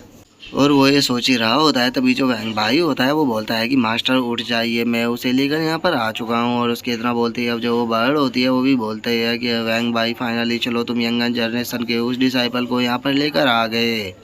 तो सुनते के साथ ही जो वैंग भाई होता है वो उस बर्ड से बोलता है कि हाँ, जो मास्टर ने मुझे काम दिया था मैं फाइनली उसे सक्सेसफुली निपटा दिया। जो सुनकर जो चैन डाओ होता है उसे कुछ भी समझ में नहीं आता और वो अपने मन में सोचता है कि क्या मुझे यकीन नहीं होता कि जो वैंग भाई है वो यहाँ पर मेरे एंसेस्टर के सामने नील डाउन कर रहे हैं।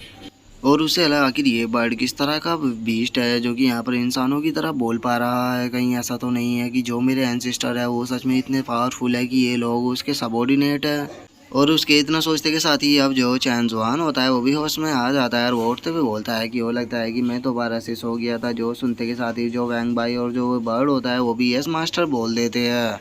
जो देखते के साथ ही तो जो चैन डाओ होता है वो भी बहुत ज़्यादा सरप्राइज हो जाता है और वो शौक होते हुए बोलता है कि मुझे यकीन नहीं होता कि मेरे एंसेस्टर इन दोनों के मास्टर है। लेकिन आखिर ऐसा हो कैसे सकता है, क्योंकि तो जो सीनियर भाई है वो तो बहुत ज़्यादा पावरफुल है, तो फिर वे यहाँ पर मेरे मास्टर के सबॉर्डिनेट कैसे बन सकते हैं। कहीं ऐसा तो नहीं कि मैं यहाँ पर कोई सपना देख रहा हूँ और उसके इतना बोलते ही हम देखते हैं कि पीछे से कोई बहुत ही स्पीड में उसकी तरफ ही आ रहा होता है। और अब हमें पता लगता है कि ये कोई और नहीं बल्कि लुओ ज़ाई है, जो कि वहाँ पर ब्लैकी को लेकर आ चुकी होती है। और वो वहाँ पर आते हुए बोलती है कि एंसिस्टर फाइनली मैं आपसे यहाँ पर मिलने के लिए दोबारा आ चुकी हूँ। और इतना बोलते के साथ ही वो सीधे जो चैन जुआन होता है उसके पास में आ जाती है। और वो चैन जुआन के पास में आने के बाद उससे बोलती है कि मास्टर मुझे यहाँ पर ग्रेट सन डिवाइन बॉडी और उसी के साथ में ये ब्लैकी देने के लिए आपका बहुत बहुत शुक्रिया, क्योंकि इनकी मदद से जो सेक्ट के ऊपर ख़तरा था वो अब पूरी तरह से ख़त्म हो चुका है और अब मेरा जो सेक्ट है वो दोबारा से सर्वाइव कर पाएगा। जो सुनकर सर जो चैन जुआन होता है वो लुओ ज़ाई से बोलता है कि चलो ये तो अच्छी बात है, लेकिन लुओ ज़ाई मुझे यहाँ पर ज़रा थोड़ा सा काम निपटाना है, तो क्या तुम थोड़ी देर के लिए अंदर जा सकती हो। जो सुनते के साथ ही जो लुओ ज़ाई होती है वो भी ठीक है बोलकर वहाँ से चली जाती है। और अब लुओ किंग के इतना बोलते के साथ ही जो चैन जुआन होता है वो शौक होते हुए अपने मन में सोचता है कि कहीं मैंने यहाँ पर गलत तो नहीं सुना। इस लड़की ने कहा कि इसके पास में जो ये बीस्ट और जो इसके पास में ये बैटल बॉडी है ये इसे एंसिस्टर ने ही दिया है। इसका मतलब यहाँ पर ये बात तो क्लियर है कि जो एंसिस्टर है वो सच में बहुत ज़्यादा अमीर है, क्योंकि अगर ये इस लड़की की इतनी ज़्यादा मदद कर सकते हैं जो कि चैन फैमिली से भी नहीं है, तो फिर जो एंसिस्टर है वो मेरी कितनी ज़्यादा मदद करेगी और मुझे किस किस तरह के ट्रेजर देंगे।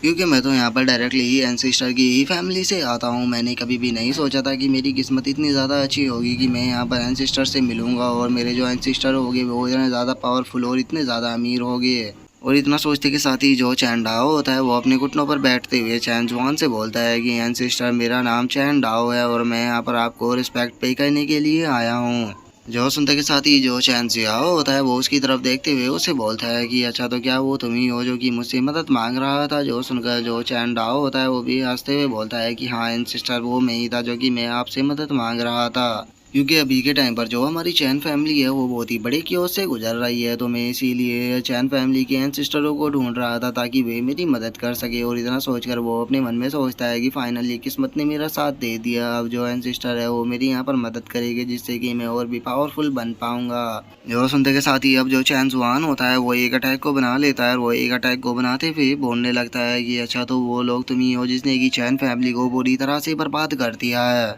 जो चैन फैमिली थी वो एक टाइम पर सबसे पावरफुल फैमिली में से एक हुआ करती थी, लेकिन तुमने चैन फैमिली को पूरी तरह से बर्बाद कर दिया, तो इसीलिए मैं तुम्हें यहाँ पर पनिश करूँगा। और इतना बोलते के साथ ही जो चैन जुआन होता है वो चैन डाओ के ऊपर अटैक को कर देता है। और हम देखते हैं कि जो चैन जियाओ का अटैक होता है वो सीधे जाकर चैन डाओ से टकराता है, जो देखकर चैन डाओ को कुछ भी समझ में नहीं आता कि यहाँ पर आखिर चल क्या रहा है। और अब हम देखते हैं कि जो चैन डाओ होता है उसकी उस अटैक के कारण हालत काफ़ी ज़्यादा ख़राब हो चुकी होती है और वो चैन जियाओ से बोलता है कि एंसिस्टर आखिर आप ये मेरे साथ में क्यों कर रहे हो। जो सुनते के साथ ही जो चैन जियाओ होता है वो गुस्से में उसकी तरफ देखते हुए उससे बोलता है कि क्या तुम अभी भी मुझसे ये पूछ रहे हो कि मैं तुम्हारे साथ में ये क्यों कर रहा हूँ। ये तुम्हें खुद से पूछना चाहिए कि मैंने तुम्हें चैन फैमिली किस हालत में दी थी और तुमने मेरी चैन फैमिली की यहाँ पर हालत को क्या बना दिया है। तुम लोगों को अपने ऊपर शर्म आनी चाहिए। ना तो तुम्हारे पास कल्टीवेशन की कोई भी बेस है और ना ही तुम्हारे पास फिजिकल बॉडी की कोई बेस है, आखिर तुम कैसे खुद को चैन फैमिली का मेंबर कह सकते हो। जो सुनते के साथ ही अब जो चैन डाओ होता है वो बहुत ज़्यादा शौक हो जाता है और वो शौक होते हुए बोलता है कि एंसिस्टर आप आखिर मेरे साथ में ऐसा क्यों कर रहे हो। मैं आपकी फैमिली का ही एक डिसेंडेंट हूँ और मेरे पास में ये लाइटिंग बैटल बॉडी भी है और उसी के साथ मेरे पास कल्टीवेशन का भी बेस है, तो फिर आप मुझे इस तरह से ट्रीट क्यों कर रहे हो। आपको यहाँ पर मेरी मदद करनी चाहिए। जो सुनते के साथ ही अब जो चैन जियाओ होता है वो गुस्से में देखते हुए बोलता है कि तुम्हारी जो पनिशमेंट है वो अभी ख़त्म नहीं हुई। और इतना बोलते ही हम देखते हैं कि वो वहाँ पर एक काफ़ी बड़े फर्नेस को ले आता है, जो देखकर तो चैन डाओ भी बहुत ज़्यादा शौक हो जाता है। और वहीं अब जो चैन जियाओ होता है वो बुक को पढ़ते हुए बोलता है कि मैं एल्केमी की एक बुक पढ़ रहा था जिसमें कि मुझे एक पिल को रिफाइन करना है जो कि काफ़ी इंटरेस्टिंग है, तो तुम्हारी पनिशमेंट ये है कि तुम्हें अब दिन रात रहकर जो ये फाइनेंस है इसको जलाना होगा और वो भी पूरे आधे महीने तक। उससे पहले तुम यहाँ से नहीं जा सकते। जो सुनते के साथ ही जो चैन डाओ होता है वो चैन जियाओ के सामने झुकते हुए उससे बोलता है कि नहीं नहीं एंसिस्टर मैं इतने लंबे टाइम तक यहाँ पर नहीं रुक सकता। मैं ज़्यादा से ज़्यादा यहाँ पर 10 दिन तक ही रुक सकता हूँ, क्योंकि 10 दिन बाद जो मेरी सिस्टर है उसका कंपटीशन होने वाला है, तो इसीलिए मुझे वहाँ पर जाना होगा। और इतना बोलकर वो अपने मन में सोचता है कि आखिर एंसिस्टर को हो क्या गया है, ये मेरे साथ में ऐसा क्यों कर रहे हैं। और वो ये सोच ही रहा होता है, तभी जो चैन ज़ियाओ होता है वो गुस्से में उसकी तरफ देखते हुए उससे बोलता है कि क्या तुम्हें लगता है कि तुम्हारे पास में इस चीज़ का राइट है कि तुम मुझे यहाँ पर मना कर सको? तुम्हारे लिए सही यही रहेगा कि चुपचाप जो मैंने तुम्हें बोला है वो काम करना शुरू कर दो। याद रखना, अब से 15 दिनों तक मैं तुम्हें शैडो की तरह फॉलो करूंगा, और अगर तुम मुझे एक पल के लिए भी बैठे हुए मिले तो मैं तुम्हारे पैरों को तोड़ दूंगा और उसी के साथ ही तुम्हारे हाथों को भी उखाड़ कर फेंक दूंगा। और चैन ज़ियाओ की अब इस तरह की बातों को सुनकर हम देखते हैं कि जो चैन डाओ होता है उसकी हालत तो बहुत ही ज़्यादा ख़राब होने लगती है। और जो चैन ज़ियाओ होता है वो अपने ऑरा को रिलीज करते हुए बोलता है कि अगर तुम ऐसा नहीं करोगे तो याद रखना मैं तुम्हें यहाँ पर मार दूंगा। जो देखकर अब जो चैन डाओ होता है उसे चैन ज़ियाओ के ऊपर बहुत ज़्यादा गुस्सा आने लगता है, और वो गुस्से में अपने मन में सोचता है कि सच में जो एंसिस्टर है वो तो बहुत ज़्यादा क्रूअल है। मुझे लगा था कि ये यहाँ पर हमारी फैमिली की मदद करेंगे, लेकिन इससे तो देखो अब तो मुझे लग रहा है कि मैं यहाँ पर खुद ही अपनी लाइफ को खोने वाला हूँ। और उसके इतना सोचने के साथ ही अब हमारा जो व्यू होता है वो 10 दिन बाद जो कंपटीशन होता है उसके ऊपर आ जाता है, जहाँ पर कि हम देखते हैं कि जो शायर होती है वो पहले मैच को जीत चुकी होती है, और वो उससे माफ़ी मांगते हुए बोलती है कि प्लीज़ मुझे माफ़ कर देना। और अब शायर की ऐसी पावर को देखकर वहाँ पर जो डिसाइपल बैठे होते हैं वे ज़ोर ज़ोर से चिल्लाने लगते हैं, और वे चिल्लाते हुए बोलते हैं कि सच में जो शायर का टैलेंट है वो तो बहुत ही ज़्यादा अच्छा है, क्योंकि उसे कल्टीवेशन के रिसोर्सेज भी नहीं दिए जाते, लेकिन उसके बाद भी ज़रा देखो इसकी पावर कितनी ज़्यादा है, इतनी कि इसने कितनी आसानी से उस डिसाइपल को हरा दिया। और उनके इतना बोलते के साथ ही जो शायर होती है वो इधर उधर देखने लगती है, और जब वो वहाँ पर चैन डाओ को नहीं देखती तो वो उदास होकर अपने मन में सोचती है कि लगता है कि जो ब्रदर है वो मेरी एकेडमी ज्वाइन करने के कारण बिल्कुल भी खुश नहीं है, और वो मुझसे इतने ज़्यादा गुस्सा है कि वो यहाँ पर मुझे देखने के लिए भी नहीं आए। और उसके इतना बोलते के साथ ही अब हम डीन को देखते हैं, जो कि शायर की तरफ ही देख रहा होता है, और वो शायर की तरफ देखते हुए बोलता है कि सच में ये सीनियर वैंग भाई से बहुत ज़्यादा सिमिलर है। वो इतना बोलकर वो अपने मन में सोचता है कि जैसे ही शायर इस कंपटीशन को जीत जाएगी तो मैं उसे सीनियर भाई का पर्सनल डिसाइपल घोषित कर दूंगा, जिसके बाद जो सीनियर भाई की टेरिटरी है उसे मैं बेचकर काफ़ी सारा पैसा कमाऊंगा। जिसके बाद अब हमारा जो व्यू होता है वो चैंडाओ के ऊपर आ जाता है, जो कि बेचारा उस फाइनेंस को चला रहा होता है, और वहाँ पर धुएं के कारण उसकी जो हालत होती है वो काफ़ी ज़्यादा ख़राब हो रही होती है। और अब वो ज़मीन पर गिरते हुए बोलता है कि मैं पूरी रात से इस फाइनेंस को जला रहा हूँ, जिस कारण मेरी जो बॉडी की सारी एनर्जी थी वो पूरी तरह से ख़त्म हो चुकी है, और अब मैं और देर खड़ा नहीं रह सकता, मुझे थोड़ी नींद चाहिए, उसके बाद ही मैं काम को कर पाऊँगा। और वो इतना बोल ही रहा होता है, लेकिन तभी जो चैन जुआन होता है वो वहाँ पर आकर गुस्से में चिल्लाते हुए उससे बोलता है कि तुम्हें रुकने के लिए किसने बोला? क्या तुम भूल गए हो? मैंने तुम्हें कहा था कि तुम्हें यहाँ पर 15 दिनों तक दिन रात काम करना है। अगर तुम ऐसा नहीं करते हो और अगर तुम अगली बार मुझे आराम करते हुए मिलते हो तो याद रखना कि मैं तुम्हें खाना भी नहीं दूंगा, तुम्हें दिन रात यहाँ पर भूखा रहना पड़ेगा। तो इसीलिए तुम्हारे लिए सही यही रहेगा कि तुम अगली बार मुझे इस तरह से आराम करते हुए मत मिल जाना। जो सुनते के साथ ही अब जो चैंडाओ होता है वो घबराते हुए बोलता है कि आप ऐसा कैसे कर सकते हो? कम से कम मुझे थोड़ा खाना और थोड़ा आराम करने का तो मौका दो, इस तरह से तो मैं यहाँ पर मर जाऊँगा। वो इतना बोलकर जो चैंडाओ होता है उसे बहुत ज़्यादा गुस्सा आने लगता है, और वो गुस्से में अपने पंच को बनाते हुए अपने मन में सोचता है कि सच में ये कोई ह्यूमन नहीं हो सकता। मेरा तो मन करता है कि मैं इसका मुंह तोड़ दूँ। और हमें जो राइटर होता है वो यहाँ पर बताता है कि ज़रा देखो जो यूजलेस पर्सन है वो एक एम्पररी आलम के बंदे को यहाँ पर पीटने की बात कर रहा है। जिसके बाद अब हमारा जो व्यू होता है वो अगले दिन पर आ जाता है, जहाँ पर कि जो सभी लोग होते हैं वो चिल्लाते हुए बोल रहे होते हैं कि जो शायर है वो लगातार ही फाइटों को जीतती जा रही है। हमें तो लगता है कि जो शायर है वही इस बार के कंपटीशन को जीतेगी। सच में जो शायर है वो तो यहाँ की सबसे स्ट्रॉन्गेस्ट पर्सन होने के लायक है, और उसी के साथ में वो सीनियर वैंग भाई की भी सक्सेसर होने के लायक है। अब हमें पता लग रहा है कि आखिर क्यों सीनियर वैंग भाई ने उसे अपना पर्सनल डिसाइपल बनाया था। और उन लोगों के इतना बोलते के साथ ही अब जो एल्डर होता है वो चिल्लाते हुए बोलता है कि लास्ट प्लेयर जल्दी से स्टेज पर आ जाइए। जो सुनते के साथ ही जो शायर और जो एक और बंदा होता है वो स्टेज पर आ जाता है। और अब हमें पता लगता है कि जो दूसरा पर्सन है वो कोई और नहीं बल्कि ये मुँह है। और अब जो ये मुँह होता है वो स्टेज पर आते हुए बोलता है कि शायर ये मैंने कभी भी नहीं सोचा था कि तुम हमारी एकेडमी को ज्वाइन करोगी। मैं यहाँ पर तुम्हें एडवाइस देना चाहूँगा कि तुम अपने ब्रदर और अपनी फैमिली से पूरी तरह से अपने संबंधों को ख़त्म कर लो, क्योंकि जो तुम्हारी फैमिली या तुम्हारा ब्रदर है वो पूरी तरह से यूजलेस है। जो सुनते के साथ ही अब जो शायर होती है उसे काफ़ी गुस्सा आने लगता है, और वो गुस्से में अपनी ओरा को निकालते हुए बोलती है कि मैं आज तुम्हें यहाँ पर से हरा दूंगी, जिसके बाद मुझे यहाँ से काफ़ी अच्छे रिसोर्सेज मिलेंगे जिन्हें मिले जाने के बाद अपने भाई को दूंगी। फिर उसके बाद तुम देखना कि मेरा भाई कितनी जल्दी पावरफुल बनता है। जो सुनते के साथ ही जो येमू होता है वो जोर जोर से हंसने लगता है, और वो हंसते हुए बोलता है कि क्या तुम्हें अभी भी प्रूफ की ज़रूरत है? क्या तुम नहीं जानती कि तुम कितने ज़्यादा रिसोर्सेस को अपने भाई के ऊपर ख़राब कर चुकी हो? लेकिन वो अभी भी वेस्ट का वेस्ट ही है। तुम्हें मैं एक चीज़ बताना चाहूँगा कि जो सुअर होते हैं उन्हें तुम चाहे कितने भी रिसोर्सेज चाहे कितने भी ट्रेजर क्यों ना खिला दो, लेकिन वो कभी ड्रैगन नहीं बन सकते। तो इसीलिए तुम्हारे लिए सही यही रहेगा कि अपने रिसोर्सेज को उस पिक के ऊपर ख़राब करना बंद कर दो। जो सुनते के साथ ही अब शायर को बहुत ज़्यादा गुस्सा आ जाता है और वो वहाँ पर अपनी वाइट डिस्क स्वॉर्डमैनशिप को एक्टिवेट कर देती है, जिसका हम देखते हैं कि शायर के पीछे एक हिरन की बहुत ही बड़ी शैडो भी आ चुकी होती है। जो देखते के साथ ही वहाँ पर जो डिसाइपल बैठे हुए होते हैं वे सभी बहुत ज़्यादा शौक हो जाते हैं। वे शौक होकर चिल्लाते हुए बोलते हैं कि ये तो वाइट डियर स्वॉर्डमैनशिप है, जो कि सीनियर वैंग भाई की स्वॉर्डमैनशिप थी, जिन्हें कि उन्होंने खुद ही क्रिएट किया था। मैंने कभी भी नहीं सोचा था कि वे इस स्वॉर्डमैनशिप को शायर को सिखाएंगे। तो इससे अब ये चीज़ तो क्लियर हो चुकी है कि जो शायर है वो उन्हीं की पर्सनल डिसाइपल है। और उनके इतना बोलते के साथ ही हम डीन को देखते हैं, जो कि येमू की तरफ देखते हुए अपने मन में सोचता है कि आखिर जो येमू है वो यहाँ पर शायर को गुस्सा क्यों दिला रहा है, क्योंकि वो शायर से कभी भी नहीं जीत सकता और मैं नहीं चाहता कि येमू को भी यहाँ पर कुछ हो। और डीन के इतना सोचते के साथ ही अब जो शायर होती है वो येमू के ऊपर अटैक करते हुए उससे बोलती है कि जल्दी से यहाँ पर माफ़ी मांगो।